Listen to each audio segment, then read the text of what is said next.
Baik, kita mulai Ummahat. Bismillahirrahmanirrahim. Assalamualaikum warahmatullahi wabarakatuh. Alhamdulillahirabbil alamin. Wassalatu wassalamu ala asyrafil anbiya'i wal mursalin Muhammadin wa ala alihi wa ashabihi ajma'in, amma ba'd.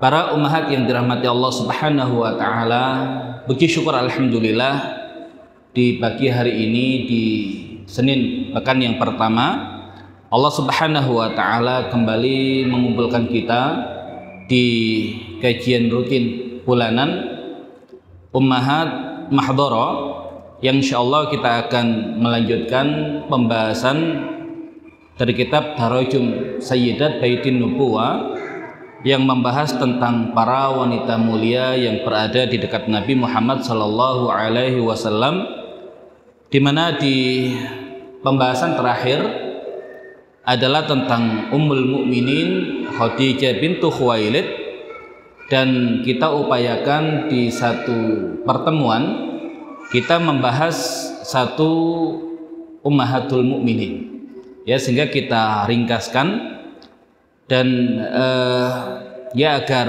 mudah ya untuk dibuatkan tema-tema, sehingga di satu pertemuan kita hanya membahas satu Ummahatul Mukminin, mau yang pembahasannya sangat panjang atau kemudian Ummahatul Mukminin yang secara pembahasan ya sebetulnya tidak panjang, tetap ya semua kita jadikan di satu pertemuan. Dan sekarang kita membahas tentang Ummul Mukminin yang kedua ya pasca wafatnya Bunda Khadijah. Maka kita ketahui Nabi Muhammad sallallahu alaihi wasallam kemudian menikah, dan yang kedua pernikahan Nabi adalah dengan ya Saudah bintu Zam'ah, yang walaupun secara waktu tidak terlampau lama dengan pernikahan ketiga Nabi dengan Aisyah bintu Abi Bakar. Baik, di awal yang perlu kita pahami para ummahat, ketika Nabi Muhammad SAW ditinggal wafat oleh Bunda Khadijah, dan di tahun yang sama beberapa bulan sebelumnya ditinggal wafat juga oleh paman beliau Abu Thalib, di mana dua orang ini punya pengaruh yang luar biasa di dalam dakwah Nabi Muhammad sallallahu alaihi wasallam. Bagaimana beliau dibela oleh sang paman, dan pasca meninggalnya sang paman ya terasa bagaimana keberanian orang-orang Mekah ya untuk mulai menyakiti beliau. Namun yang demikian semakin berat manakala seorang yang biasa menguatkan beliau di dalam rumah beliau juga Allah Subhanahu wa taala panggil, maka di situ beban berat dialami oleh Nabi Muhammad sallallahu alaihi wasallam ya, karena ketiadaan seorang yang biasa mendengarkan setiap keluh kesah dari Nabi, menghilangkan semua beban dan masalah dari Nabi ya, maka kita mengenal di tahun itu dikenal dengan Amul Huzn ya, tahun kesedihan. Nah, di sini berarti bisa kita pahami betapa sentral ya peran dan kedudukan seorang istri bagi suami, terlebih suaminya adalah seorang yang punya amanah yang besar ya, sehingga ketika satu negeri ya memusuhi dirinya, yang penting di rumah ada istri yang selalu mensupport ya, selalu mendukung seolah semua masalah itu hilang. Dan bayangkan ketika dimusuhi oleh satu negeri dan di rumah harus bermusuhan juga dengan sang istri ya, betapa berat hidup yang demikian. Dan itu hidup Nabi Nuh alaihissalam yang juga amanahkan Allah untuk mendidik anak-anaknya.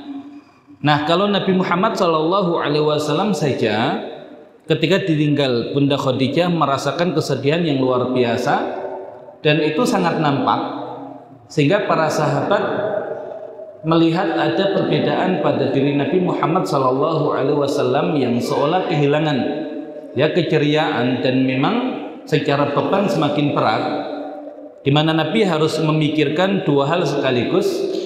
Yang pertama, berpikir berkaitan dengan keluarganya, karena Nabi juga punya anak-anak, dan yang kedua berpikir berkaitan dengan umatnya. Nah, maka Nabi sering dilanda kesedihan, kemudian sering merenung, sehingga sahabat berpikir memang harus ada solusi berkaitan dengan yang demikian. Namun tidak ada sahabat yang berani untuk membuka pembicaraan berkaitan dengan opsi pernikahan. Kenapa? Karena semua tahu betapa kedudukan Khadijah begitu luar biasa di hati Nabi Muhammad SAW. Namun secara kebutuhan memang Nabi butuh kehadiran seorang pendamping, seorang istri yang menguatkan beliau ketika berada di rumah beliau maupun ketika berdakwah sebagai seorang Nabi dan Rasul. Nah, yang berani membuka pembicaraan berkaitan dengan opsi pernikahan adalah seorang sahabiat mulia yang bernama Khawlah bintu Hakim. Khawlah bintu Hakim, dan Khawlah bintu Hakim ini adalah istri dari sahabat mulia Uthman bin Maz'un. Tahu Uthman bin Maz'un, sahabat muhajirin yang pertama kali meninggal pasca hijrah, yang beliau punya kedudukan yang luar biasa. Maka wajar kalau sang istri pun punya kedudukan yang luar biasa di sisi Nabi, sehingga ketika membuka opsi pembicaraan tentang pernikahan, maka karena kedekatannya dia berani berbicara yang demikian dengan Nabi Muhammad SAW. Maka ketika dia datang kepada Nabi Muhammad SAW dan menjelaskan tentang kebutuhan Nabi berkaitan dengan seorang pendamping, maka dia terfikir kepada dua orang yang sahabat ini ketika mencarikan pasangan bagi Nabi bukan asal mencarikan pasangan, namun mereka ketika mencarikan pasangan untuk Nabi jelas mereka sudah mengukur dan mereka melihat apa sih yang paling dibutuhkan oleh Nabi. Nah, maka ketika Khawlah ini menyampaikan kepada Nabi tentang opsi pernikahan, maka Nabi bertanya, dengan siapa? Mau yang dengan janda atau dengan gadis? Enak kalau kemudian ditawarkan begitu, kemudian dijawab, mau dengan yang mana? Yang janda atau dengan yang gadis? Maka Nabi bertanya, yang janda siapa? Dan yang gadis siapa? Nah, adapun yang janda adalah Sauda bintu Zam'a, dan yang gadis adalah Aisyah binti Abi Bakar. Nah, artinya nanti pernikahan dengan Bunda Aisyah itu bukan ide Nabi, tapi ide dari sahabat yang merasa memang Bunda Aisyah adalah satu yang dibutuhkan oleh Nabi Muhammad SAW. Nah, sehingga nanti akan kita bahas secara khusus di pertemuan yang berikutnya. Pernikahan Nabi dengan Bunda Aisyah bukan sesuatu yang tabu, namun sesuatu yang memang biasa. Dan kalau kemudian bicara kedewasaan, jangan ukur kedewasaan itu dengan anak kita hari ini, karena zamannya berbeda, sehingga pengaruh kedewasaan itu bisa berbeda di satu masa dengan masa yang lain. Nah, sehingga ketika itu Nabi Muhammad SAW mengiyakan ketika ditawari oleh Khawlah bintu Hakim untuk dinikahkan dengan Sauda bintu Zam'ah. Dan Sauda bintu Zam'ah ini adalah janda dari sahabat mulia yang juga sudah wafat, ya dimana nanti ada dua pendapat berkaitan dengan suami Sauda yang pertama, apakah meninggalnya di Habasyah atau ketika sudah pulang ke kota Mekah. Siapa namanya? Ya Sakron bin Amr. Ya Sakron bin Amr. Dan Sakron bin Amr ini saudaranya Suhail bin Amr. Pernah dengar nama Suhail bin Amr? Nah, Suhail bin Amr itu yang mewakili Quraisy ketika membuat perjanjian Hudaybiyah dengan kaum muslimin. Ya, di mana salah satu poin yang dimunculkan oleh Suhail adalah ketika ada di antara orang-orang Mekah yang ingin bergabung dengan Nabi Muhammad SAW, maka harus dikembalikan. Tapi kalau dari orang-orang Madinah bergabung ke Mekah, ya maka tidak dikembalikan. Dan saat itu ada anak Suhail yang beriman, yang lari dari sekapan sang ayah untuk bergabung dengan kaum muslimin. Nah, pertanyaannya, siapa nama anak Suhail? Namanya Abu Jandal, pakai L. Kalau Abu Jandal itu sahabat, insya Allah masuk surga. Ya ada L-nya. Tapi kalau nggak ada L-nya, saya nggak tahu. Itu Allah yang lebih tahu. Nah, sehingga akhirnya ya Abu Jandal dibawa oleh sang ayah kembali ke Mekah, yang itu menjadikan Umar dengan para sahabat merasa kita ini kan Islam. Ya kenapa kita ya begitu hina sehingga untuk menolong saudara kita saja kita tidak sanggup. Ya tapi nanti justru Allah turunkan surat Al-Fatah yang artinya adalah kemenangan. Ya karena kemenangan itu tidak harus ya zahirnya itu kita menang, ada sisi-sisi yang lain yang sebetulnya justru yang demikian itu menandakan ya kemenangan berada di pihak kaum muslimin. Baik, ala kulli hal kalau kemudian kita lihat Sakran bin Amr ini, dia termasuk seorang yang awal-awal masuk Islam, ya di awal dakwah Nabi Muhammad SAW, dan juga diikuti oleh sang istri Saudah bintu Zam'ah, ya sehingga ketika Nabi Muhammad SAW duduk dan mendidik para sahabat di Darul Arqam, ya mereka ini termasuk sahabat lulusan Darul Arqam. Dan kita tahu ketika mulai semakin ya keras pengintimidasian dan penyiksaan yang dilakukan oleh orang-orang Mekah, ya maka cara yang digunakan oleh orang Mekah adalah masing-masing diserahkan kepada keluarganya. Ya masing-masing diserahkan kepada keluarga besarnya. Makanya yang berasal dari Bani Umayyah diserahkan kepada Bani Umayyah. Yang berasal dari Bani Makhzum diserahkan kepada Bani Makhzum. Kemudian yang berasal dari beberapa keluarga yang lain juga demikian.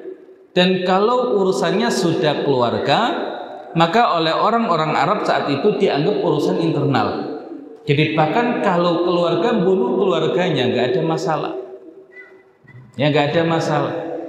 Nah sehingga untuk Sakran bin Amr ini, ya dia termasuk yang mendapatkan siksaan dan intimidasi dari keluarga besarnya. Ya karena kebanyakan keluarga besarnya masih belum beriman. Nah sehingga ketika nanti Nabi Muhammad SAW mengumumkan bagi sahabat untuk berhijrah meninggalkan Mekah ke satu negeri, yang negeri itu dipimpin oleh seorang raja yang tidak seorang pun dizalimi di sisi raja tersebut. Nah maka kita mengenal ada peristiwa hijrah ke Habasyah. Dia hijrah ke Habasyah, dan termasuk yang berhijrah ke Habasyah adalah Sakran bin Amr dan juga istrinya Saudah binti Zam'ah. Dan yang berhijrah ke Habasyah dari keluarga Nabi siapa? Yang berhijrah dari keluarga Nabi adalah putri beliau, Ruqayyah dengan suaminya siapa? Utsman bin Affan. Dan termasuk yang berhijrah tadi Khawlah bintu Hakim, ya berhijrah ke Habasyah. Maka kedekatan mereka itu nanti terjalin lebih kuat ketika berada di Habasyah. Maka ketika kembali ke Mekah, tadi Khawlah bintu Hakim ya begitu akrab dengan Saudah bintu Zam'ah. Dan termasuk nanti ketika Ruqayyah kembali ke Mekah itu juga demikian. Ya banyak kenangan yang mereka dapatkan di negeri Habasyah ketika itu. Baik, ala kulli hal, ketika Nabi Muhammad SAW sudah menyetujui untuk menikah dengan Saudah, tapi tetap kan usulan itu bukan berasal dari perempuan, ya, tapi tadi berasal dari Khawlah yang disampaikan kepada Nabi. Nah, sehingga Nabi meminta agar Khawlah melamarkan untuk Nabi ya Saudah dari sang ayah. Siapa nama ayahnya? Ya Zam'ah, kan Saudah ya binti Zam'ah. Siapa nama ayahnya? Ya Zam'ah. Ya Zam'ah. Nah, kemudian ketika Khawlah ini datang ya ke rumah Saudah, maka dia nyatakan keinginan Nabi Muhammad SAW untuk menikahi Saudah, yang saat itu Saudah sudah ya sebetulnya tidak ada keinginan untuk menikah lagi, ya karena pertama kan ya suaminya seorang yang luar biasa, termasuk as-sabiqunal awwalun, ya berhijrah ke Habasyah kemudian meninggal di jalan Allah. Ya secara kemuliaan siapa sih yang kemudian mau menikahi beliau dan punya kemuliaan semulia suaminya yang pertama? Perempuan itu kapan tidak ada keinginan untuk menikah? Ketika ditinggal mati oleh sang suami. Umur berapa biasanya?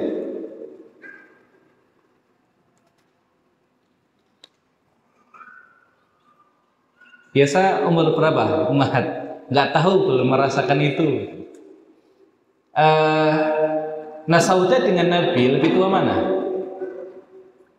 Hah? Kan di kita itu semua istri Nabi itu diimage-kan Tuhan.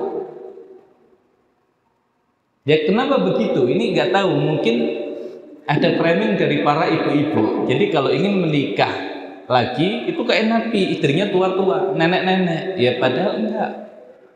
Kan nanti kalau kita lihat ya, Saudah ini kapan Saudah itu wafat? Ada dua pendapat. Ada yang mengatakan wafat di masa kekhilafahan Umar bin Khattab, dan yang masyhur Saudah ini meninggal di tahun ke-54 Hijriah di masa kekhilafahan Muawiyah bin Abi Sufyan. Nah, bayangkan berapa usianya? Ya ketika menjadi istri Nabi, kalau wafatnya itu di tahun ke-54 di masa kekhilafahan Muawiyah. Kan nggak mungkin kalau usianya itu terlalu dekat dengan Nabi, meninggalnya di tahun itu. Sudah terlalu tua nantinya. Ya sudah terlalu tua nantinya. Nah, sehingga yang harus kita pahami, ya semua istri Nabi selain Bunda Khadijah secara usia harusnya di bawah Nabi. Jadi secara usia harusnya di bawah Nabi. Nah, karena tugas pertama perempuan itu apa sih? Ya, tugas utama perempuan apa? Ini kalau kita bicara fikih, tugas utama perempuan apa? Ya, tugas utama perempuan adalah melayani suami. Ya, terlebih melayani dalam tanda kutip ya. Nah, itu menjadi tugas utama seorang istri. Nah, kalau nyuci piring tugas siapa? Suami. Nyuci baju suami. Nyetrika suami, dan semua pekerjaan rumah itu pekerjaan suami, bukan pekerjaan istri. Karena istri bukan pembantu. Ya, karena istri bukan pembantu itu kalau kita bicara standar fatwa. Ya, standar fatwa di mana kewajiban laki-laki itu untuk menyediakan pembantu yang mengurus semua urusan rumah. Ya, kalau tidak bisa, ya suami itu yang berkewajiban untuk mengerjakan semua urusan rumah. Tapi kan suami itu banyak urusannya, ya, dan banyak amanahnya.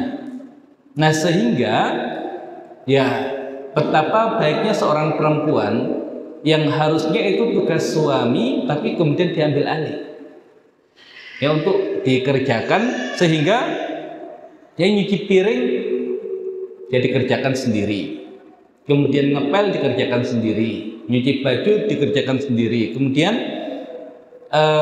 nyetrika dikerjakan sendiri. Nah, kira-kira kalau kemudian perempuan mengatakan, coba itu kalau dikerjakan pembantu sudah berapa biaya yang harus dikeluarkan? Kira-kira layak nggak mengatakan yang demikian? Mas, bayangkan ini seandainya semua pekerjaan itu dikerjakan oleh pembantu, berapa uang yang harus dikeluarkan? Kira-kira layak nggak perempuan mengatakan seperti itu? Lah, kalau kemudian muncul ucapan seperti itu, lah lantas apa bedanya dia dengan pembantu? Kan istri bukan pembantu. Tapi kalau kemudian dia ambil alih pekerjaan-pekerjaan itu, tapi ujungnya itu kemudian ada ucapan, ya kalau seandainya dikerjakan oleh pembantu, itu berapa yang harus dikeluarkan? Nah, itu ya sama saja memposisikan seperti pembantu. Atau kemudian hari ini ada harta gono gini, ya, harta gono gini itu bukan karena istri itu punya harta, kemudian suami punya harta, kemudian dikumpulkan untuk membangun rumah atau yang lain, bukan. Tapi ya istri nggak kerja, ngurus rumah. Yang kerja siapa? Suami. Kemudian yang bangun rumah siapa? Suami. Cuma nanti ada harta gono gini dengan hitungan, coba dulu istrinya kerja, pasti punya penghasilan. Gara-gara istrinya nggak punya penghasilan, ya sudah, berarti penghasilan suami itu ada penghasilan istri di situ, sehingga harta harus dibagi dua. Nah, itu secara tidak langsung berarti memposisikan perempuan itu seperti pembantu yang sedang bekerja di rumah laki-laki. Ya, jadi milih mana? Ada harta gono gini atau tidak? Nah, ala kulli hal, ya, tugas utama perempuan itu adalah melayani suami. Ya, terlebih dalam ya hal yang berkaitan dengan kebutuhan suami istri. Adapun di luar itu, nah itu hanya bumbu-bumbu rumah tangga yang kalau masing-masing itu tidak hanya mengerjakan yang menjadi kewajibannya, namun saling mendukung antara satu dengan yang lain, maka standarnya naik dari fatwa menjadi takwa. Ya, secara fatwa istri itu nggak harus mengerjakan itu semua, tapi secara takwa yaitu ladang pahala untuk istri di dalam membantu dan mensupport suaminya. Nah, sehingga kalau kemudian standarnya adalah standar fatwa, boleh nggak laki-laki memperlakukan istri dengan standar fatwa juga? Laki-laki kalau menikah lagi itu butuh izin istri nggak? Enggak. Dan kalau kemudian pakai standar fatwa, ya sudah, tinggal nikah lagi. Lah, istrinya begitu kok, standarnya standar fatwa, ya sudah, suaminya pakai standar fatwa. Tapi kalau istrinya pakai standar takwa, ya maka tidak layak bagi suami yang bertakwa untuk nikah lagi. Nah, jadi laki-laki itu hanya bisa ditahan dengan ketakwaan, bukan dengan ancaman, gitu ya. Mas, awas ya kalau menikah lagi. Ya, tapi dengan ketakwaan. Jadi kalau kemudian suami merasa istri saya itu sudah maksimal di dalam menjalankan tugas-tugasnya dan semua yang menjadi kebutuhan saya itu sudah tercukupi, ya sudah, kayak Nabi dengan Khadijah. Ya, tidak ada keinginan untuk menikah lagi, karena Nabi menikah itu ya faktornya ada kebutuhan. Kan nikah itu tadi ada kebutuhan. Nah, termasuk pernikahan Nabi dengan Saudah. Apa kebutuhan Nabi? Ya, yang pertama ya sebagai seorang ayah yang punya anak-anak, Nabi ingin pasca wafatnya Khadijah tetap ada yang menjadi ibu bagi anak-anaknya. Kan saat itu masih ada Fatimah, masih ada Ummu Kulthum. Ya, ada Ruqayyah sudah menikah, Zainab sudah menikah. Nah, sehingga tetap keduanya membutuhkan sentuhan seorang ibu. Nah, maka Nabi menikah dengan Saudah agar ada yang menggantikan tugas keibuan yang sebelumnya ya dipegang oleh Khadijah. Dan yang berikutnya, kalau secara usia memang tidak terlampau jauh ya antara Nabi dengan Saudah. Sehingga ketika tidak terlampau jauh, di saat Nabi Muhammad SAW membutuhkan teman diskusi terlebih berkaitan dengan strategi dakwah, di mana di Mekah itu kondisinya sangat sulit, ya maka usia istri yang tidak terlampau jauh itu yang bisa mengimbangi cara berpikir Nabi. Kalau istrinya terlalu muda, ya nggak nyambung. Ya makanya beda kebutuhan Nabi di Mekah dengan kebutuhan Nabi di Madinah. Tapi ala kulli hal, ya tetap ya Saudah itu secara usia harusnya lebih muda daripada Nabi. Ya secara usia lebih muda daripada Nabi walaupun tidak terlampau jauh. Baik, kemudian ketika Saudah itu sudah mengiyakan dan menerima lamaran Nabi, maka meminta Khawlah untuk menemui sang ayah yang bernama Zam'ah ibn Qais. Ya, maka Zam'ah ini lelaki yang sudah tua, bahkan untuk mengerjakan haji saja sudah nggak bisa. Ya sama kayak kita ya, sudah tua nggak bisa mengerjakan haji. Ya kalau kita tua di sisi pendanaan, kalau dia tua secara usia, kan orang Mekah kan tinggal jalan, tapi saking tuanya itu sudah nggak bisa ya mengerjakan haji sendiri. Nah, dia ini juga tahu kalau Khawlah itu secara agama sudah mengikuti agama Nabi Muhammad SAW, tapi Zam'ah ini secara keimanan belum beriman. Dia belum beriman. Tapi karena melihat nasab dan kedudukan Nabi yang begitu luar biasa, dia mengiyakan dan menerima khidbah dari Nabi SAW. Nah, adapun nanti yang menikahkan, ya yang menikahkan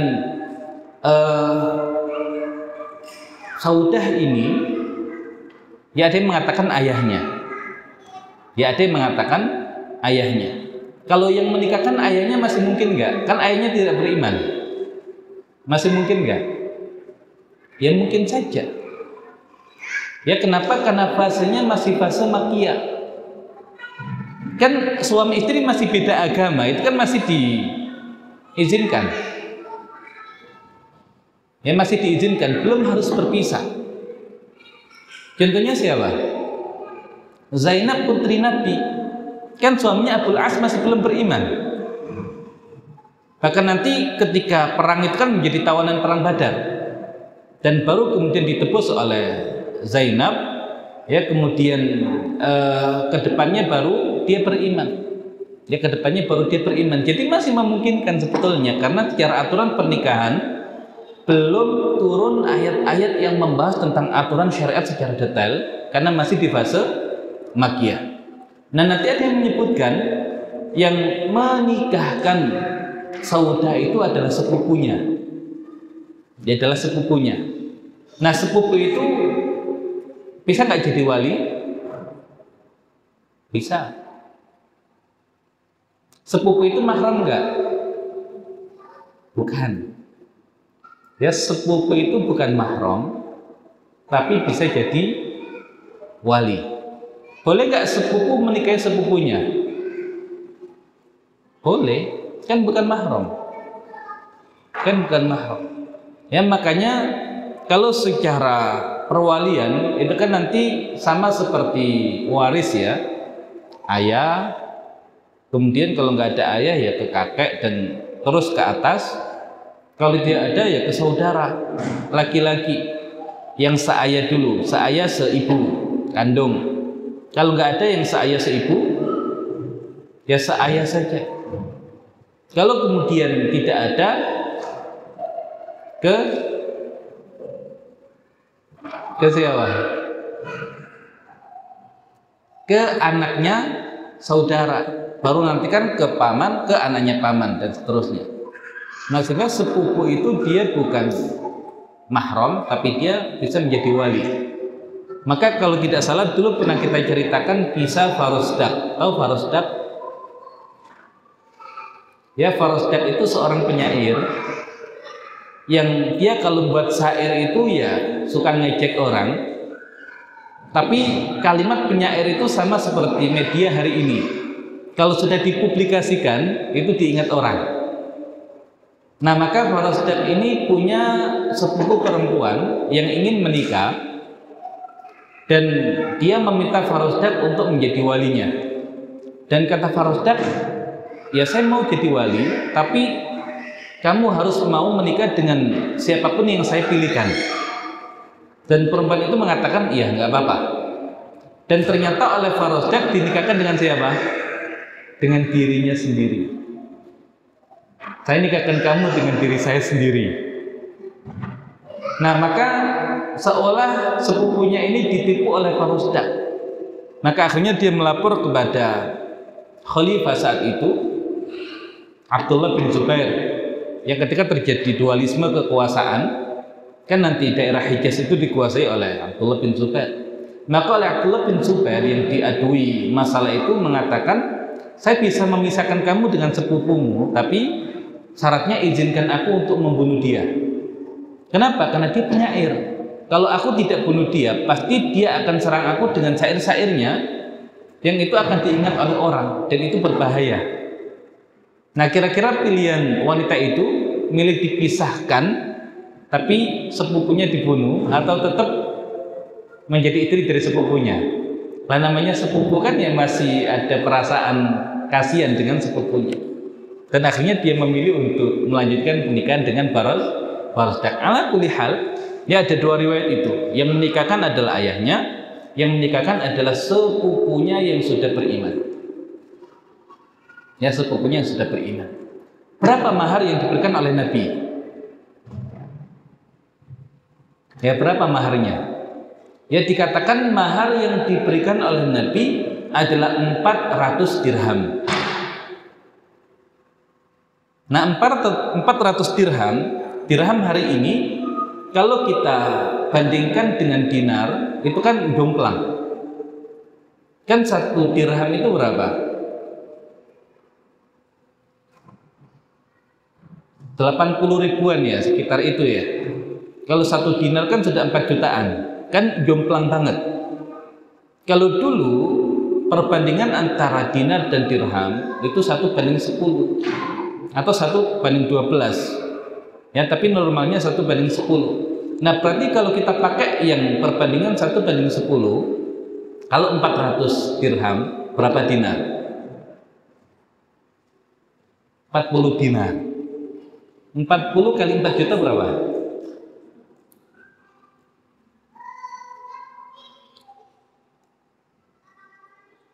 160 juta. Jadi maharnya Nabi 160 juta. Baik, ada ummahat di sini yang maharnya lebih besar daripada itu? Ada ummahat? Dulu apa? Seperangkat alat sekolah? Bukan. Kalau menikahnya ketika masa-masa sekolah mungkin maharnya seperangkat alat sekolah kan? Ya, tapi karena sudah tidak sekolah ya waktunya sholat, ya maka seperangkat alat sholat. Nah, itu mahar yang diberikan oleh Nabi. Dan saat itu ada sauda namanya Abdullah bin siapa?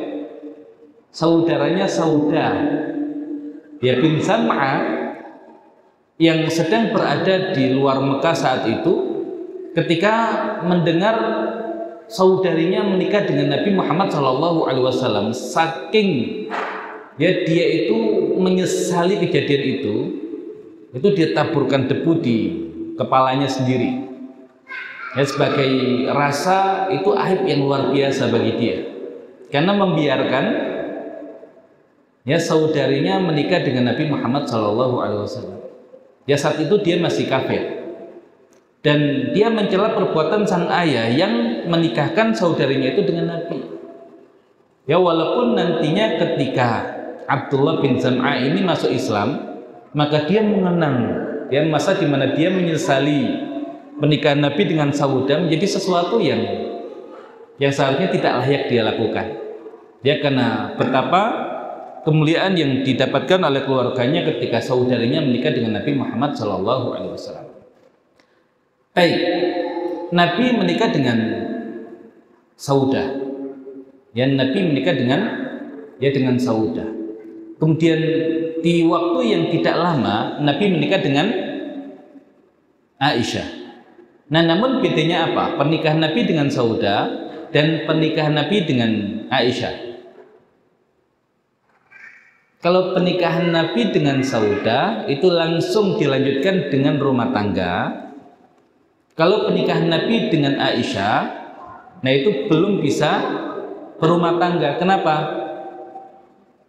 Karena usia Aisyah belum balik saat itu. Berapa usia Aisyah? 6 tahun. Ya, mahdoro dasar 1. Ya, mahdoro dasar 1 sudah menikah. Nah, kemudian kapan nanti berumah tangga dengan Nabi? Ya, ketika sudah balik. Dan saat itu Bunda Aisyah balik di usia 9 tahun. 9 tahun itu berarti mahdoro dasar.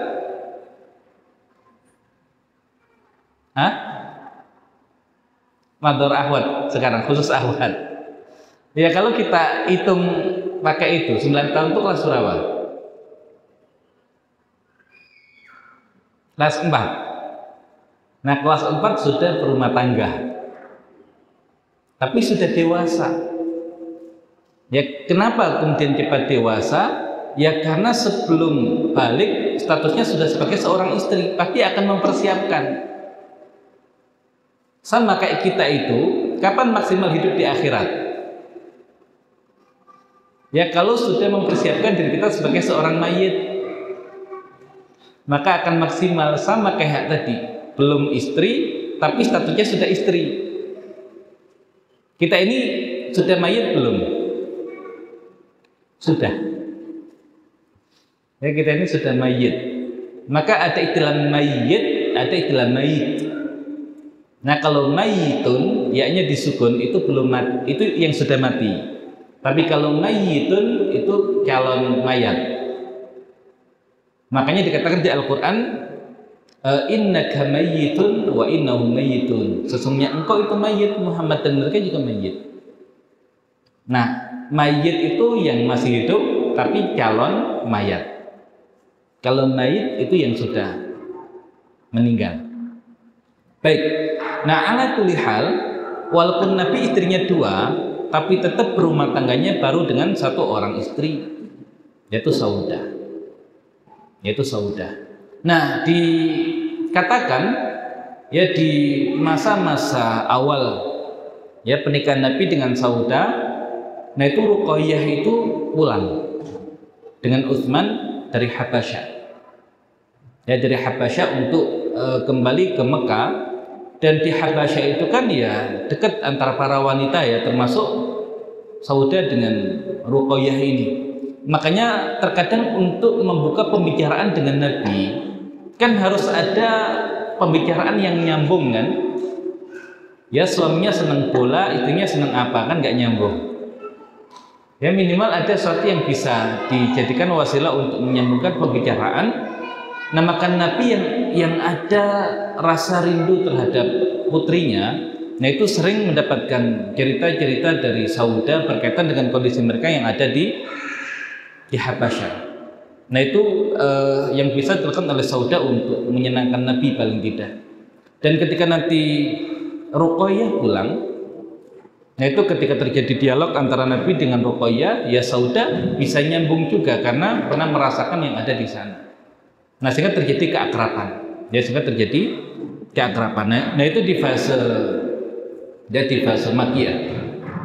pertanyaannya, nanti kenapa di fase Madaniyah ketika Saudah merasa sudah tidak bisa melayani Nabi, malamnya diberikan kepada Aisyah? Kenapa kira-kira?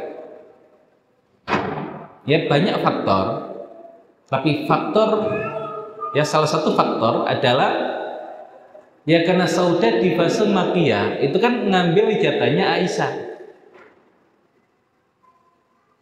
Kan Aisyah sudah menikah dengan Nabi, tapi karena belum berumah tangga, kan semua harinya kan diambil oleh Saudah. Wajib ganti nggak?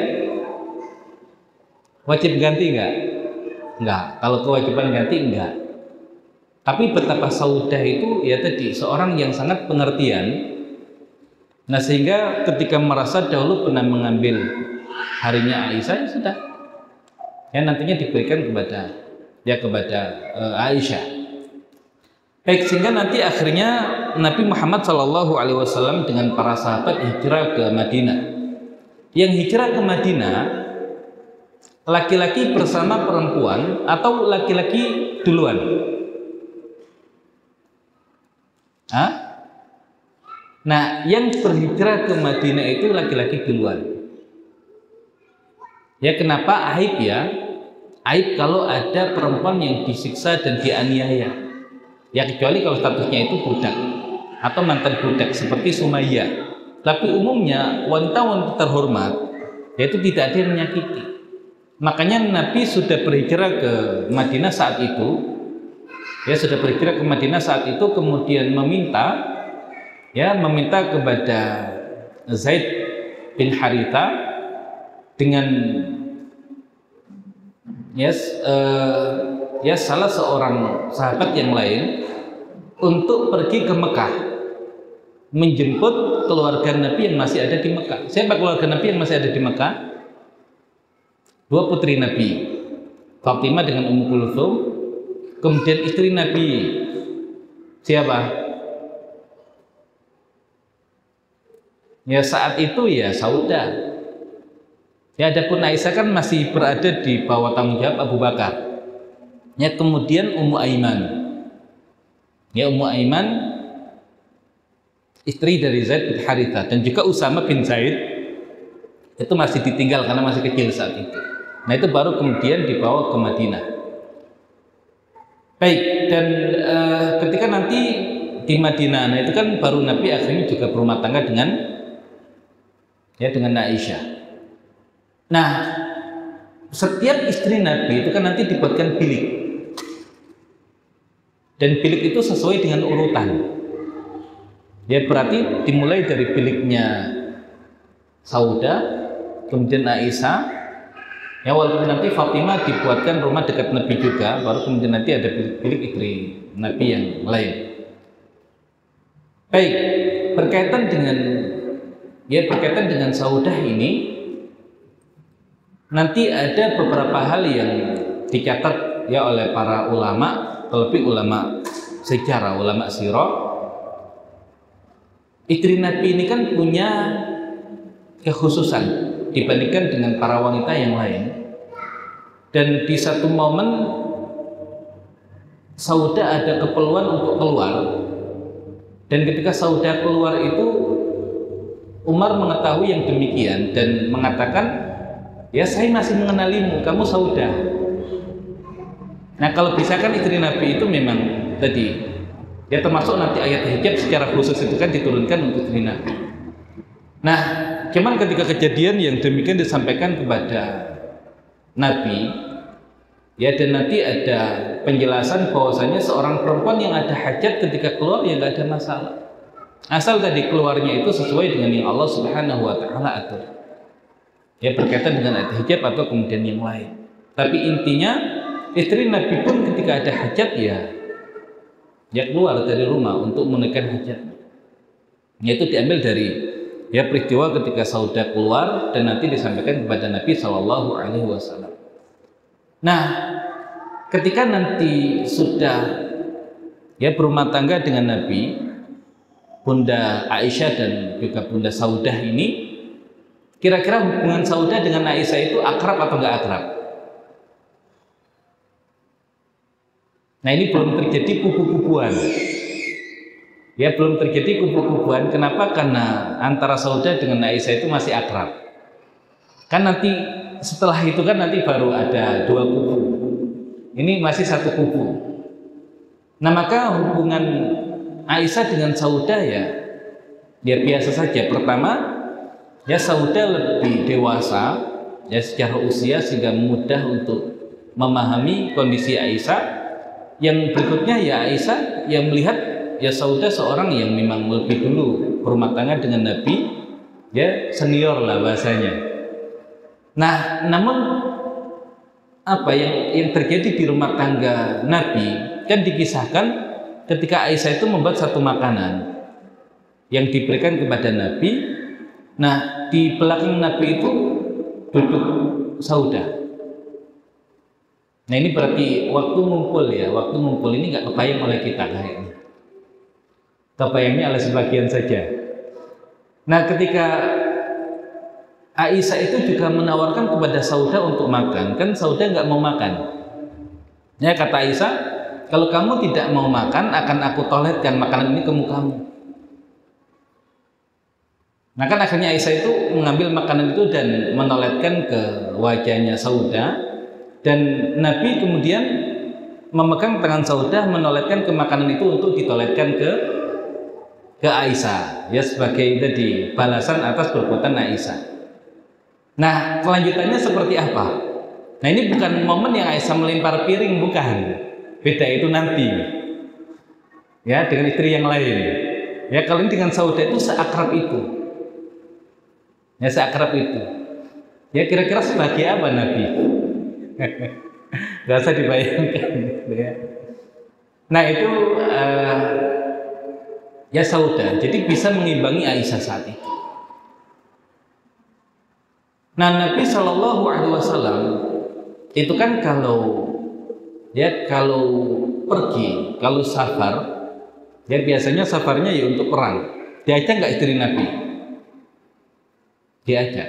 Gimana cara Nabi menentukan istri yang akan diajak safar? Ya dengan cara diundi.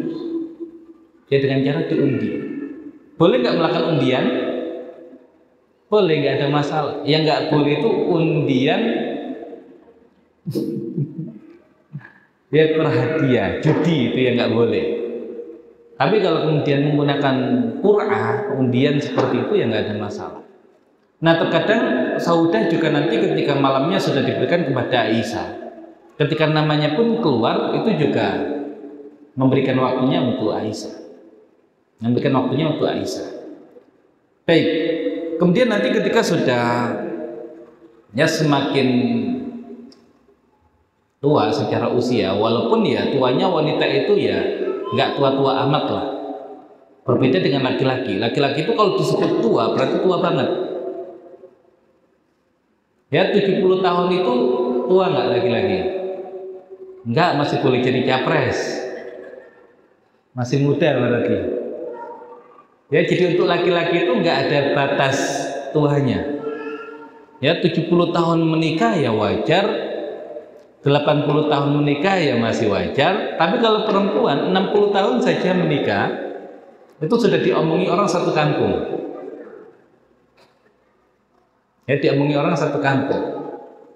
Nah, sehingga ketika nanti Saudah sudah mulai ya tua, walaupun secara usia jelas Nabi lebih tua. Nah, khawatir tidak maksimal untuk melayani Nabi, maka akhirnya hari-harinya diberikan kepada Aisyah. Nah, apa hukum memberikan jatah malam kepada istri yang lain?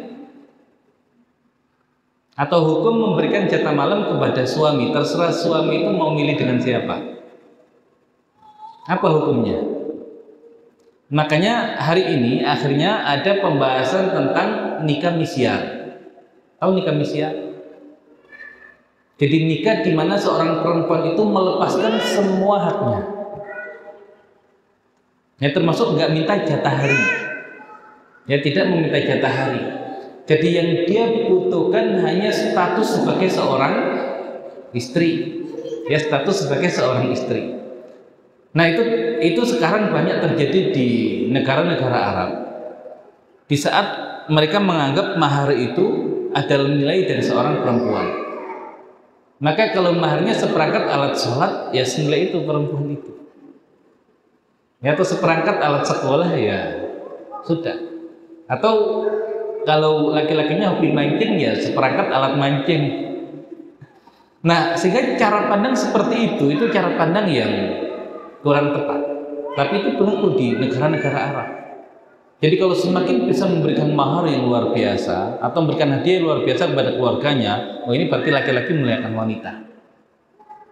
Nah, sehingga akhirnya ketika yang demikian itu dipahami oleh masyarakat, ketika ada anggota keluarganya dilamar yang maharnya itu nggak besar, nggak akan diterima, menganggap aib, ya, menganggap aib yang demikian. Akhirnya apa?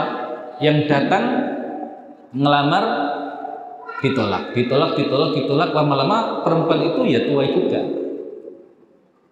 Bayangkan kalau kemudian menikahi perempuan itu syaratnya punya rumah, punya mobil misalkan. Di usia berapa laki-laki itu punya rumah dan punya mobil? Ya, apakah mungkin laki-laki itu yang tadi masih muda, ya baru lulus kuliah itu punya rumah, punya mobil, kemudian dijadikan sebagai hadiah pernikahan? Lah, nggak mungkin. Ya, tapi ya akhirnya begitu. Yang melamar perempuan ditolak oleh keluarganya. Nah, sehingga akhirnya ya biasanya perempuan yang seperti ini nikahnya dengan siapa? Ya dengan laki-laki yang sudah mapan. Yang sudah mapan itu kira-kira sudah punya istri belum? Ya sudah. Makanya kalau nggak jadi istri kedua, ketiga, atau keempat. Nah, itu pun kalau ada yang mau menikahi. Kalau nggak ada yang mau menikahi gimana? Nah, akhirnya yang mereka putuskan, silakan siapapun yang mau menikahi saya dengan mahar murah pun nggak ada masalah, dan bahkan saya nggak minta hari-hari khusus. Kalau mau datang silakan datang dan tidak menuntut nafkah sama sekali. Jadi dia merasa ya apa yang dia miliki dari keluarganya sudah cukup. Dia hanya butuh status sebagai seorang istri. Ya, jadi akhirnya yang begini dia menikah dengan laki-laki, ya tidak minta nafkah, kemudian tidak minta jatah malam. Jadi kalau suaminya itu pengen mengunjungi dia di rumahnya silakan. Kalau nggak datang berbulan-bulan juga nggak ada masalah. Nah begitu. Apa hukum pernikahan yang demikian? Apa hukum pernikahan yang demikian? Jadi kalau misalkan laki-laki ini sudah punya istri kan istrinya ini nanti tahu kalau suaminya punya istri lagi dengan cara apa? Kok ini nggak pulang ya? Jangan-jangan di rumah istri yang lain gitu loh. Kan harus adil kan, kalau ngasih ini 2, yang di sana 2, 3. Ya jatah malamnya itu kan harus adil. Nah biasanya kalau kemudian sudah mulai bagi-bagi hari begitu, kan istri itu curiga. Ya berarti kayaknya suami saya itu punya istri di luar. Tapi kalau untuk nikah misyar ini nggak bisa dideteksi. Ya karena terserah laki-laki, nggak ada hari khusus. Ya nggak ada hari khusus. Ini kira-kira ancaman nggak model pernikahan seperti ini, Umat? Ya, cuman di Indonesia kayaknya belum ada. Ini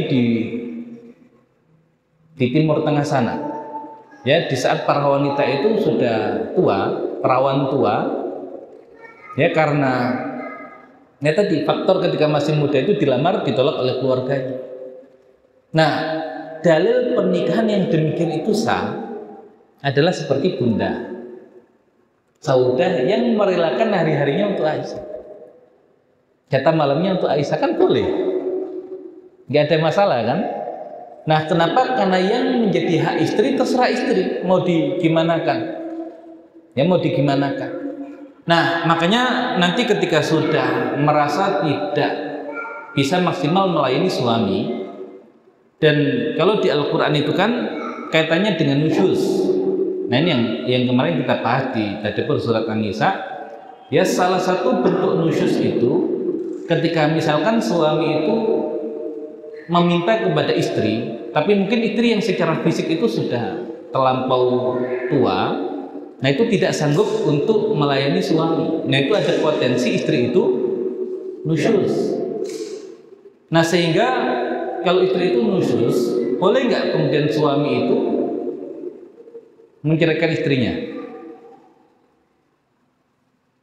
Ya kalau secara fikih itu ya modelnya begitu. Kalau kita hanya bicara fatwa ya bahkan kalau perempuan sakit yang berkewajiban merawat istri siapa? Ya kalau di fikih itu nanti ada pembahasan, ada pendapat yang berkewajiban merawat perempuan itu orang tuanya. Jadi kalau sakit dikembalikan ke orang tuanya, kalau sembuh diambil lagi. Nah itu kalau kita bicaranya hanya fikih. Ya kalau sakit kan berarti perempuan itu nggak bisa melayani suaminya. Padahal tugas utama itu melayani suaminya. Dan kalau tidak bisa melayani suaminya ya nggak berhak mendapatkan nafkah. Lah berarti pulang dulu ke keluarganya. Nah nanti kalau sehat balik lagi. Nah itu kalau kita bicara fikih. Nah kira-kira kalau pernikahan itu landasannya pakai standar fikih seperti itu, yang ada rumah tangga itu harmonis atau yang ada ya saling menuntut ya hak dan kewajiban, yang ada saling menuntut tadi. Nah makanya Nabi mengajarkan kepada Fatimah itu kan, ya sudah itu kerjakan semua urusan itu, bahkan minta pembantu gak dikasih oleh Nabi, agar semakin luar biasa posisi wanita itu di mata sang suami.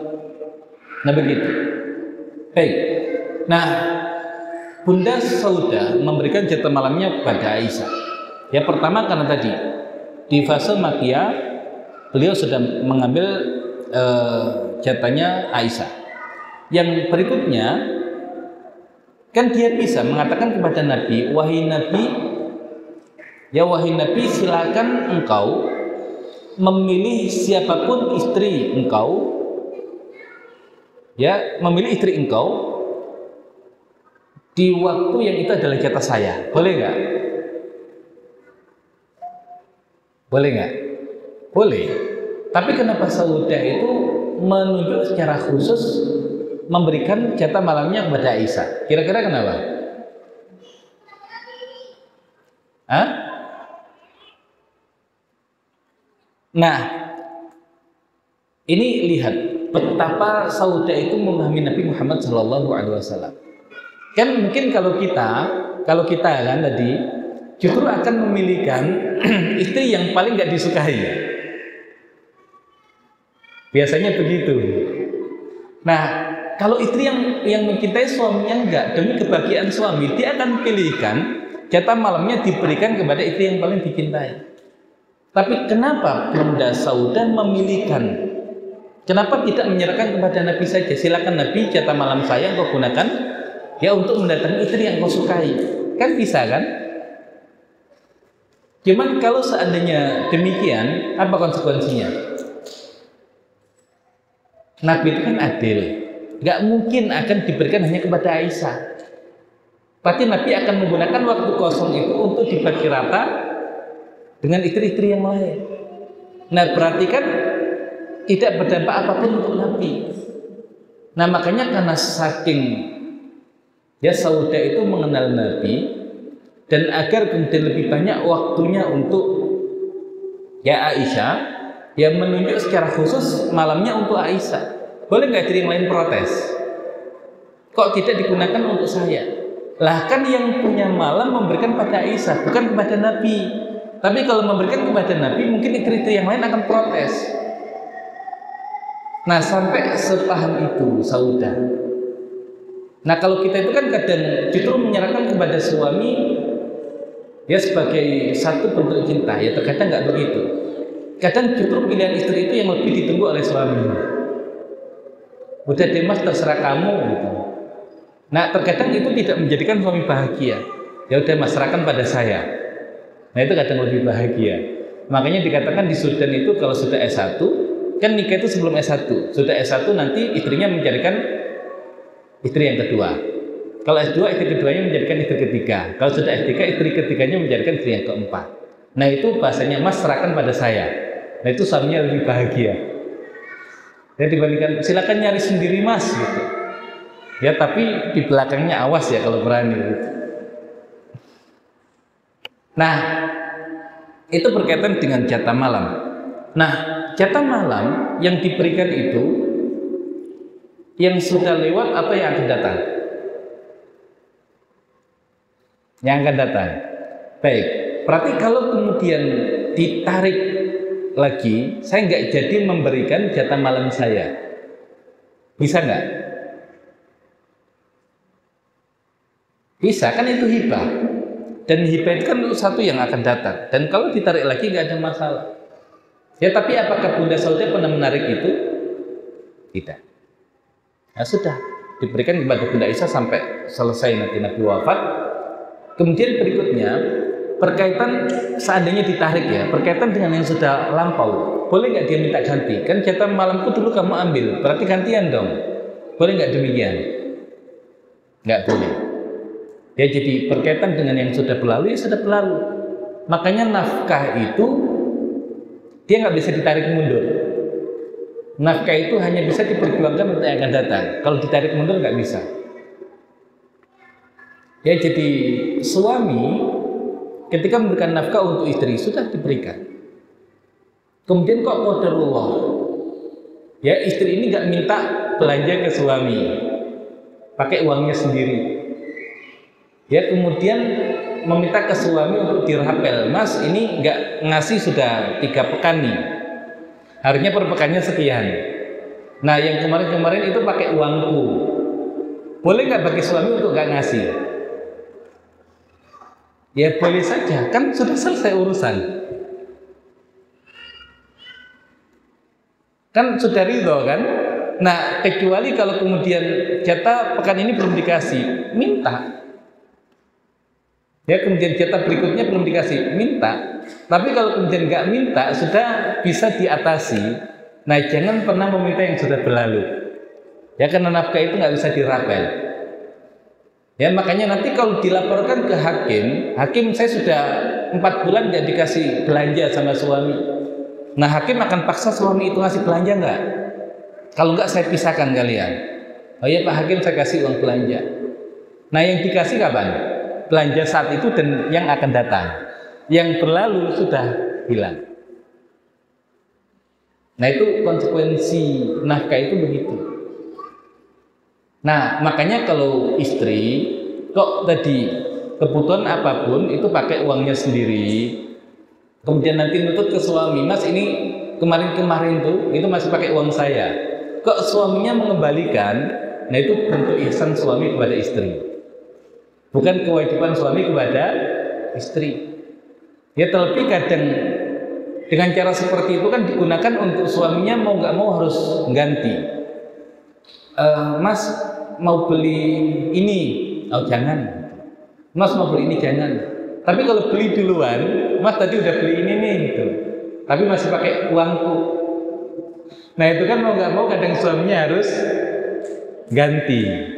Jadi sengaja beli duluan biar suaminya ganti. Kalau izin ke suaminya nggak dibolehkan. Nah, ada nggak yang begitu? Ada. Nah, berarti di sini ya istri itu baik luar biasa, urusan rumah yang bukan kewajiban dia kerjakan, dan suami juga luar biasa loh. Ya, walaupun tadi nggak ada kewajiban untuk mengganti itu dia ganti. Nah, makanya akhirnya rumah tangga itu ya bahagia ya karena masing-masing berkorban untuk yang lain. Nah, gitu ya. Baik. Nah, kemudian baru nanti ketika Nabi wafat, ya kan berarti masih hidup beberapa lama, dan nanti ada sebagian yang mengatakan yang pertama kali nyusul Nabi pasca wafatnya Nabi adalah Saudah. Tapi riwayat yang demikian kurang tepat. Ya, karena yang pertama kali nyusul Saudah siapa? Nyusul Nabi, yaitu istri Nabi yang paling panjang tangannya, Zainab binti Jahash. Ya, Zainab binti Jahash. Nah, Saudah itu pernah haji nggak bersama Nabi? Saudah pernah haji nggak bersama Nabi? Pernah. Haji apa? Ya, haji wada. Kan haji wada. Satu-satunya haji Nabi di dalam Islam ya haji wada. Kalau sebelum itu apakah haji? Wallahu a'lam. Ya, tapi setelah Islam, nah itu haji wada. Kan kapan haji itu diwajibkan? Ada yang berpendapat di tahun ke-6.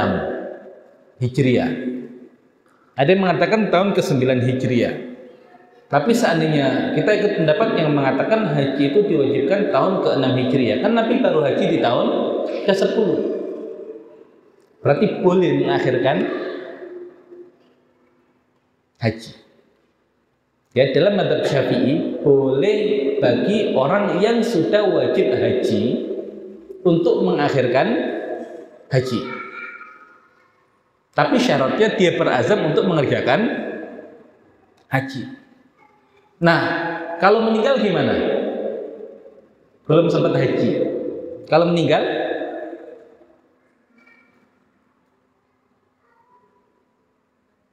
nah, kalau di fikih itu, kalau seorang meninggal, hartanya jadi apa? Nah, jadi warisan itu belakangan. Ya, nanti ada hal-hal yang berkaitan dengan kewajiban terkait harta itu. Misalkan kalau orang meninggal dulu wajib zakat tapi belum zakat, dikeluarkan buat bayar zakat. Termasuk tadi kalau orang dulu wajib haji tapi belum sempat haji, itu harus dikeluarkan dulu buat haji. Ya, kalau dulunya sempat menjadi wajib haji tapi belum haji. Nah, itu kalau dalam mazhab Syafi'i, ya kan, dalam mazhab Syafi'i tadi haji boleh diakhirkan. Kalau mazhab yang lain, kalau sudah wajib haji sudah langsung. Kalau mazhab Syafi'i masih boleh diakhirkan. Nah, itu begitu. Ya, kemudian nanti berikutnya untuk ngurus mayit, berikutnya kalau punya utang ke orang dibayarkan utang, berikutnya kalau ada wasiat dibayarkan wasiat. Nah, baru yang kelima itu warisan. Warisan itu belakangan. Kita kan kadang warisan dulu, dibagi waris tapi mayitnya punya utang, ya biar dia bayar sendiri. Nah, gimana cara dia bayar? Kan utangnya, ya hartanya udah habis dibagi waris, makanya waris belakangan. Nah, nanti Bunda Saudah itu mengetahui bahwasanya Nabi itu tidak mengizinkan pasca wafatnya beliau, seandainya istri beliau itu nanti, ya walaupun ya ini beliau dengar dari salah seorang sahabat, ya dia keluar untuk melaksanakan haji. Ada nggak istri-istri Nabi yang haji pasca wafatnya Nabi? Ada. Tapi Bunda Saudah ketika mendengar Nabi itu tidak menyukai yang demikian, dia putuskan ya pasca wafatnya Nabi itu dia tidak mau haji lagi. Dia tidak mau haji lagi, ya sudah cukup dahulu dengan Nabi SAW. Baik, berarti beliau hidup di masa Abu Bakar, kemudian hidup di masa Umar, dan di masa Umar ini kan Islam sedang kuat-kuatnya, bahkan ghanimah itu kan sangat banyak, dan Umar itu membuat kebijakan untuk Ummahatul Mukminin itu kan diberikan jatah ya oleh negara. Dan diriwayatkan salah seorang pegawai Umar itu datang ke rumah Saudah, itu membawa satu karung, isinya apa? Ya, isinya uang. Ya, isinya uang. Ya, kalau karung isinya singkong ya nggak banyak lah gitu lah. Nah, isinya uang, ditanya itu uang apa? Uang dirham. Nah, kemudian minta untuk diambilkan nampan. Buat apa? Ya, buat bagi uang itu. Jadi baginya pakai nampan kali ya. Diserok begitu, ini buat kamu. Nah, itu kalau hartanya banyak. Jadi intinya ya beliau sudah tidak butuh itu semua, ya, sehingga ketika dapat tunjangan dari negara itu pun disedekahkan semua. Nah, ada yang mengatakan meninggal di masa kekhilafan Umar dan ada yang mengatakan meninggal di masa ya tadi kekhilafan Muawiyah bin Abi Sufyan. Nah, sehingga secara usia kalau kita ambil pendapat yang masyhur meninggal di masa kekhilafan Muawiyah, berarti secara usia ya tuanya perempuan itu jangan samakan dengan laki-laki. Laki-laki mungkin dikatakan tua itu ya 70, 80. Kalau perempuan ya mungkin 45, 50 itu sudah dianggap tua. Dan mungkin ya Bunda Saudah ini kan ya sudah menganggap dirinya tua dan khawatir tidak maksimal, makanya takut diceraikan oleh Nabi, karena secara fikih kan kalau sudah tidak bisa melayani kan bisa diceraikan.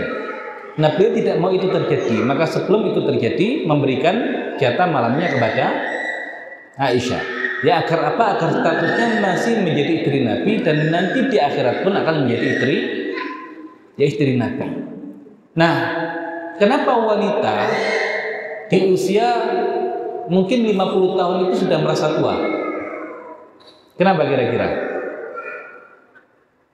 Ya di samping tadi yang usia menopause ya untuk ke atasnya, saingannya itu bukan seumuran. Saingannya itu dengan gadis-gadis muda. Kan bayangkan Sauda dengan Aisyah itu berapa jaraknya? Ya berapa jaraknya? Jadi ya saat itu para istri itu ya harus siap kalau suaminya itu suatu saat menikah dengan gadis yang masih muda untuk menjadi saingan dia. Makanya kalau sudah merasa tidak maksimal untuk melayani suaminya, lah itu cepat minder kan? Ya karena saingannya itu muda-muda. Ya saingannya muda-muda. Nah makanya kayak Bunda Sauda itu yang mumpung belum sampai beliau itu tidak bisa melayani suaminya, dikasihkan ke Bunda Aisyah. Jadi saingan saat itu bukan tua dengan tua, muda dengan muda, tapi lintas generasi. Ya lintas generasi. Kan hari ini ya pemuda itu kan saingannya hanya pemuda kan? Kalau zaman dulu pemuda itu saingannya bahkan laki-laki sudah punya banyak istri. Ya contohnya Bunda Aisyah. Ada nggak sahabat yang menghendaki Bunda Aisyah sebagai istrinya? Siapa? Sampai nanti ada keinginan kalau Nabi wafat, ya saya akan menikahi Aisyah. Sampai kemudian turun larangan untuk yang demikian. Siapa? Ya Talha bin Ubaidillah. Karena Talha ini dia berasal dari Bani Taim, itu sukunya atau keluarga besarnya Aisyah. Nah, ya artinya para pemuda saat itu ya harus bersiap dengan itu. Nah, kira-kira gadis hari ini yang diminati itu perjaka atau laki-laki tua? Kalau dulu itu ya justru yang tua itu yang istimewa. Ya makanya Nabi menikah dengan Aisyah. Kemudian Umar itu nanti menikah dengan siapa? Dengan Ummu Kulthum binti Ali. Jadi Umar itu mertuanya Nabi, Nabi itu mertuanya Ali, Ali itu mertuanya Umar. Kebayang nggak? Jadi menantuku adalah mertuaku.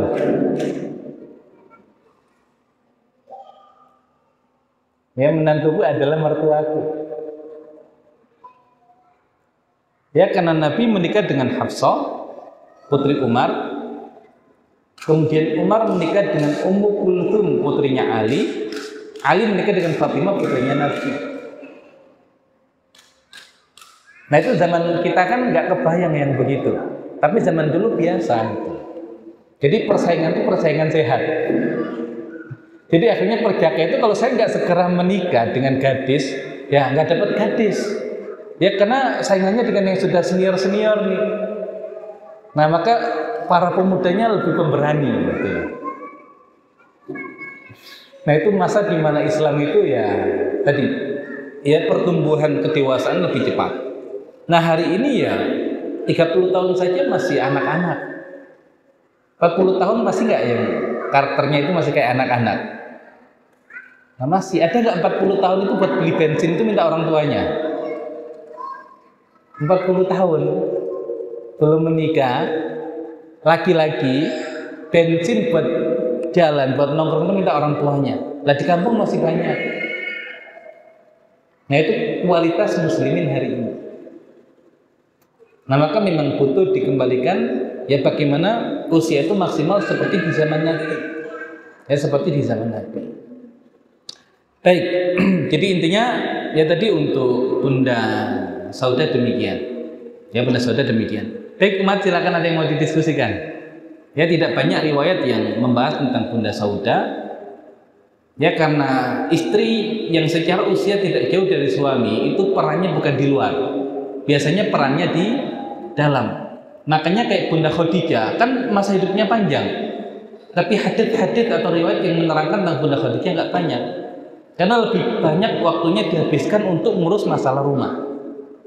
Termasuk Bunda Saudah yang mengambil alih posisi beliau. Beda dengan nanti istri-istri Nabi yang lain yang relatif lebih muda. Nah, itu banyak kiprahnya di luar, termasuk Bunda Aisyah. Nah, begitu Ummahat. Jadi ada menteri dalam negeri, ada menteri luar negeri. Ya, kalau kita merangkap ya jabatan ya dalam dan luar negeri, semuanya diurus. Baik, ada yang bertanyakan silakan.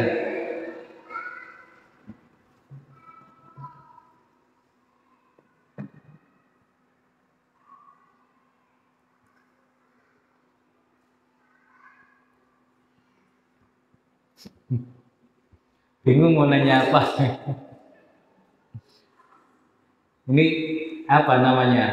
Temanya nggak seperti yang pertama. Kalau pertama kan Nabi itu istrinya masih satu.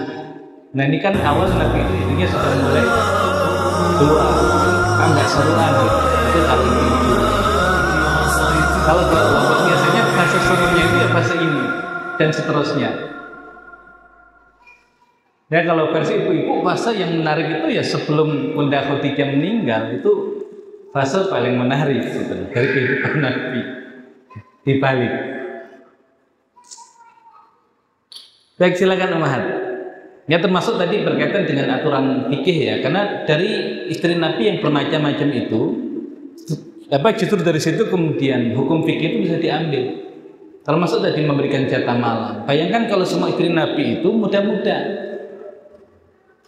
Ya, usianya jauh dengan Nabi, nggak ada kisah mereka menghibahkan malamnya kepada istri yang lain. Terus hari ini ulama bingung, apa ya hukumnya kalau perempuan itu merelakan jatah harinya untuk ya istri suaminya yang lain.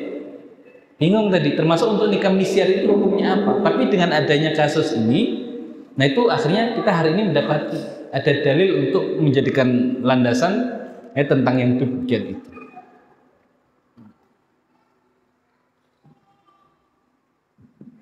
Baik, ada Ummahat.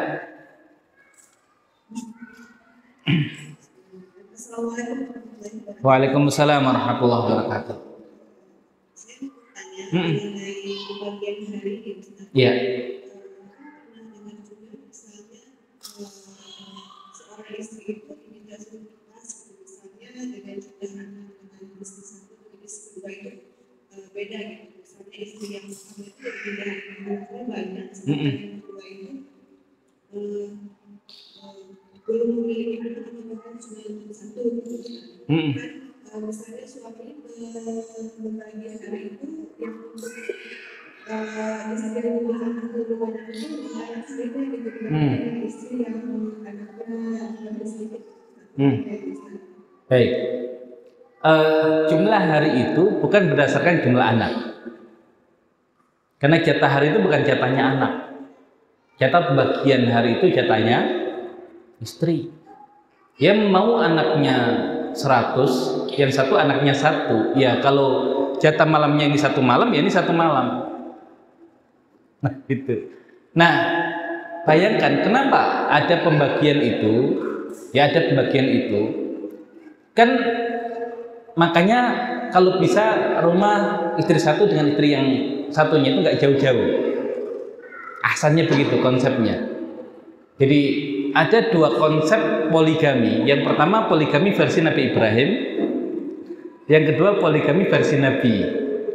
Kalau versi Nabi itu dibuat bilik-bilik tadi, sehingga ya rumah yang satu dengan yang lain itu dekat. Nah tiap hari Nabi mengunjungi istrinya enggak? Semuanya dikunjungi tiap hari. Tapi yang terakhir itu yang punya jatah malam di situ. Tapi tiap hari semua dikunjungi. Tapi nanti yang paling terakhir yang punya jatah malam. Nah itu begitu. Nah sehingga anak-anak itu ya harusnya dia tidak tidak harus kemudian tinggal dengan ibunya. Anak-anak itu selalu bersamai ayahnya, ngintil bapaknya, bukan ngintil ibunya. Jadi kalau kemudian bapaknya sedang di ibu yang ini, dia ikut ke sini. Nanti di ibu yang sini, semua boyongan ikut ke sini. Dia ikut ke sana lagi, ke sana lagi. Nah, sehingga anak-anak itu diikat dengan ikatan keayahan, bukan keibuan. Kalau anak-anak diikat dengan ikatan keibuan, itu bukan saudara saya. Itu anak bapak saya, tapi bukan saudara saya. Karena bukan dari ibu saya. Nah, kan kebanyakan begitu. Ya, karena masing-masing ibu itu mendoktrin anaknya itu tadi. Ya, anak ibunya bukan ya bapaknya. Nah, akhirnya antar saudara itu ya bermusuhan. Itu kalau konsepnya kayak begitu. Tapi kalau konsepnya semua anak itu yang ikutnya ke bapak. Nah, maka jatah hari ya sudah, mau anaknya berapapun kan nggak ngefek. Nggak ngefek karena semua ikatannya adalah ikatan bapaknya itu. Nah, seandainya pun memang masih tinggal bersama ibunya masing-masing, kan bapaknya itu keliling tiap hari itu. Kemudian yang terakhir itu baru yang punya jatah malam. Nah, itu kalau rumahnya dekat-dekat.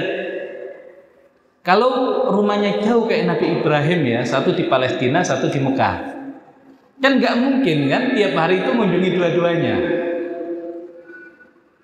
Nah, terus gimana kalau begitu? Nah, yang begini berarti pendekatannya lebih kepada istri. Ya, dengan mengatakan anaknya adalah anakku. Paham nggak? Kalau sudah bisa begitu, bisa pakai pola Nabi Ibrahim. Anaknya adalah anakku. Bukan anaknya, anakku, anakku. Nah, berarti kalau anaknya, kalau kita pakai pendekatan Bunda Hajar, anaknya berarti anaknya siapa? Anaknya Sarah adalah anakku, seolah-olah anakku. Nah, sehingga yang dilihat adalah kebutuhan keluarga secara utuh. Nabi Ibrahim dakwanya di mana?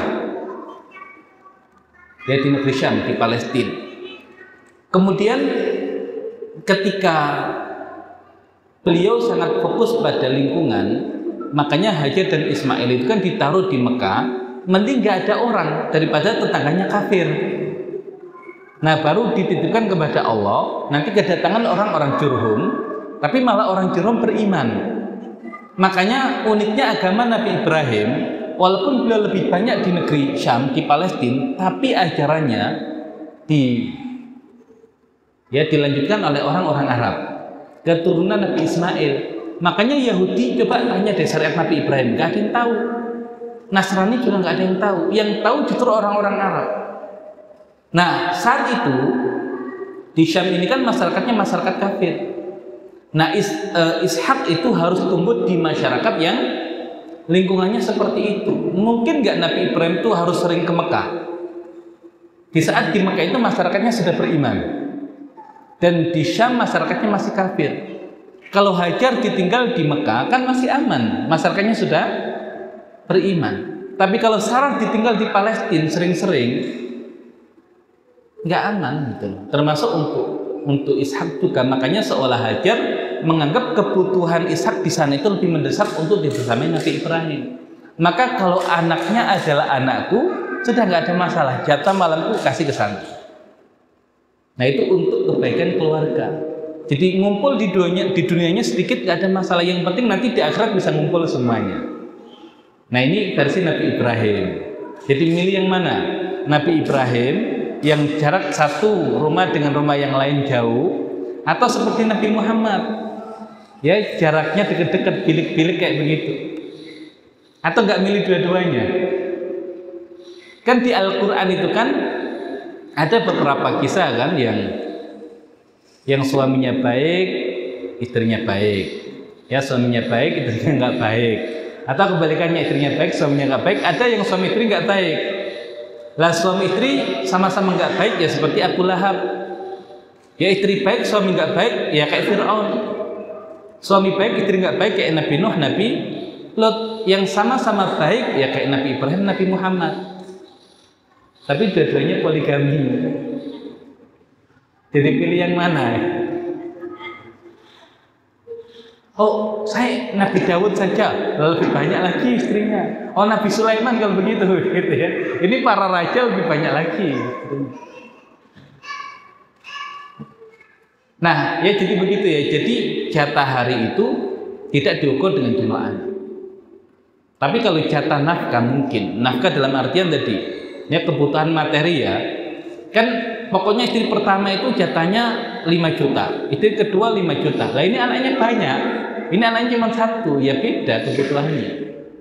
Nah, kalau itu disesuaikan dengan jumlah anak. Ya, dan dia nggak perlu sangkutkan itu dengan istri. Ya ini nafkah anak, bukan nafkah untuk istri pertama, istri kedua. Istri pertama, istri kedua sama. Ya ini bisa beli gelang ya 1 kilo, ya ini kasih gelang 1 kilo. Ya gelang besi maksudnya. Ya jadi itu harus sama kalau kaitannya dengan istri. Kalau anak-anak ya itu urusan anak-anak. Nah, kecuali kalau kemudian salah satu istri kemudian merelakan waktunya kepada ya untuk istri yang lain nggak ada masalah. Nah makanya poligami itu kalau kemudian tidak sama-sama ridho, ya tidak sama-sama ridho, kalau ada sedikit saja ketidakadilan itu berat bagi suami. Tapi kalau kemudian kedua-duanya itu saling ridho, nah maka insya Allah ketika ada kekurangan dari suami, istri pun akan memaafkan gitu, sehingga di akhirat aman. Tapi kalau kemudian nggak begitu, jadi walaupun secara fikih laki-laki itu boleh menikah tanpa izin istri, tapi kalau tadi terjadi sedikit ketidakadilan, istri nggak ridho, nah itu siap-siap miring di akhirat itu suaminya. Nah makanya mau pakai fatwa atau pakai takwa gitu loh. Nah gitu Ummahat. Ya silakanlah. Tadi ditiru mau konsep Nabi Muhammad, Nabi Ibrahim, dua-duanya uswah. Dua-duanya suri tauladan bagi kita. Wallahu a'lam. Baik, ada yang lain?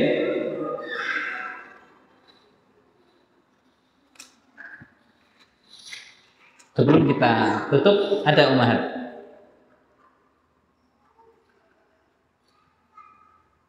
Pengen nanya tapi nggak berani nanya sendiri.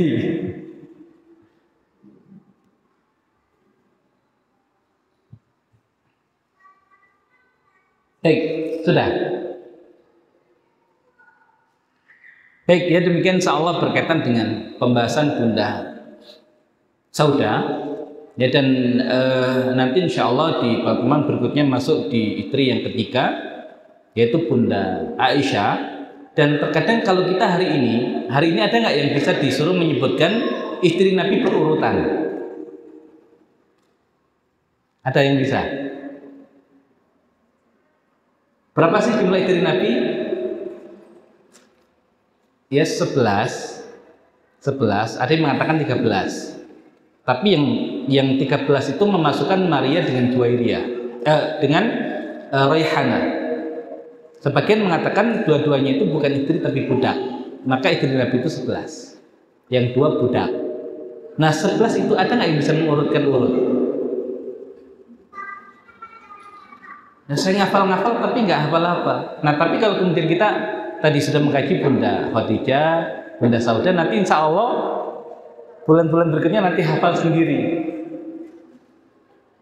Oh ini dulu ngajinya di bulan Januari ya, berarti ini di bulan gitu. Nah gitu, insya Allah urut sendiri Ummahat. Baik ya demikian insya Allah yang bisa disampaikan di kesempatan pagi hari ini. Kita cukupkan kajian kita tutup dengan bacaan hamdalah dan doa kafaratul majlis. Alhamdulillahirabbil alamin. Subhanakallahumma bihamdika asyhadu an la ilaha illa anta astaghfiruka wa atubu ilaik. Assalamualaikum warahmatullahi wabarakatuh.